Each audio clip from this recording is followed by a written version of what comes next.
Your car just went into the water, and within seconds it starts to sink. At first, it doesn't feel real. There's a moment where your brain tries to catch up, where everything feels slowed down, almost disconnected. But then the water hits, and suddenly this isn't a situation you're watching, it's one you're in. You don't have much time, and what you do in the next few moments decides whether you get out or not. What is the final panic response? Most people react the same way, not because they're unprepared, but because panic is automatic. Your body goes into survival mode, your heart rate spikes, your breathing shortens, and your brain starts looking for the fastest way out. So you reach for the door, you pull the handle, nothing happens. You pull harder, still nothing. Now your movements get faster, more frantic, more desperate.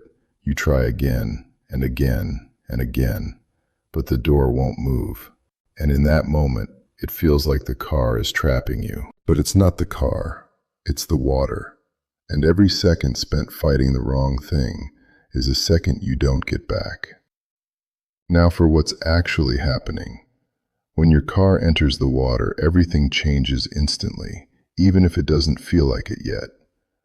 The moment the car begins to sink, pressure starts building on the outside. Water is heavy, much heavier than most people realize. Even a small amount pressing against the door is enough to overpower you. And as the water level rises outside the car, that pressure increases rapidly. So even though your instinct is telling you that you should be able to open the door, you physically can't. Not because you're not strong enough, but because the force against you is far greater. And the deeper the car sinks, the worse it gets. This is what most people get wrong.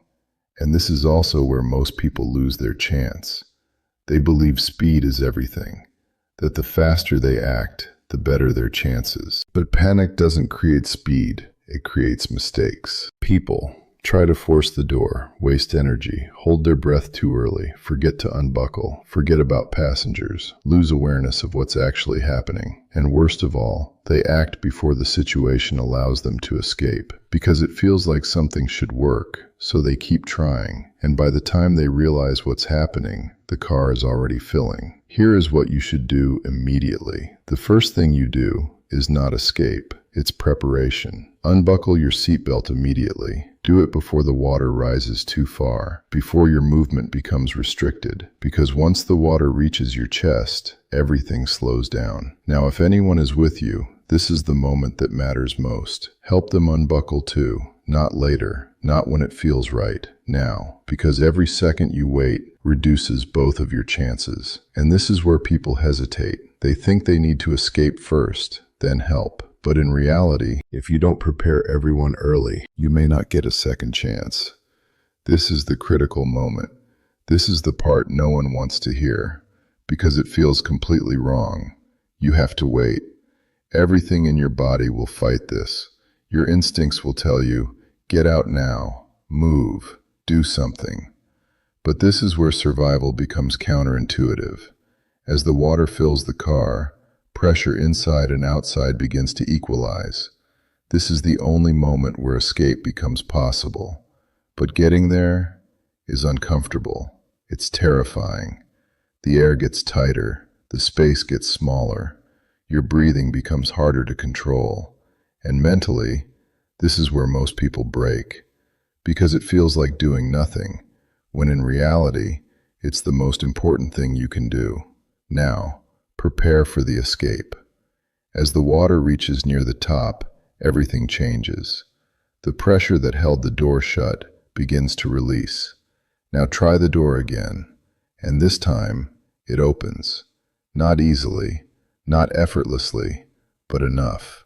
If you have a tool, this is also your moment to use it. Break a side window if possible, not the windshield. It's reinforced and extremely difficult to shatter. Aim for the corner of a side window. That's the weakest point. Then once there's an opening, you move immediately. No hesitation, no second guessing. Out of the car and upward. But here's something most people don't expect. Once you're out, you may not know which way is up. Water distorts everything. Your sense of direction can disappear instantly, especially in darkness or murky conditions. And this is where people panic again. They waste energy swimming in the wrong direction. But there's a simple way to reorient yourself. Look for the air bubbles. They always rise. Follow them. They will lead you to the surface. Now for the what-if scenarios. First, what if the window won't break? Tempered glass is designed to resist impact. If you don't have a tool, you need precision, not force. Aim for the corner, not the center. Even a small crack there can compromise the entire window. Next, what if someone is in the back seat? This changes everything, because now your time is split. Passengers, especially children, depend entirely on your actions. They don't have the awareness. They don't have the control. So you move to them first, not because it's easier, but because it's necessary. And finally, what if it's dark? Darkness removes your visual reference. You lose direction almost instantly. But again, air bubbles don't lie. They rise every time. Even when you can't see anything else, they show you where to go. Now, here's the final takeaway. This situation feels like it demands speed, like everything depends on how fast you act. But in reality, survival depends on timing, not reacting too early, not wasting energy, not fighting the wrong thing. Most people don't fail because escape isn't possible. They fail because they act before the moment arrives. But if you understand what's happening, if you stay aware, if you wait when it matters most, you give yourself a chance. And in a situation like this, a chance is everything.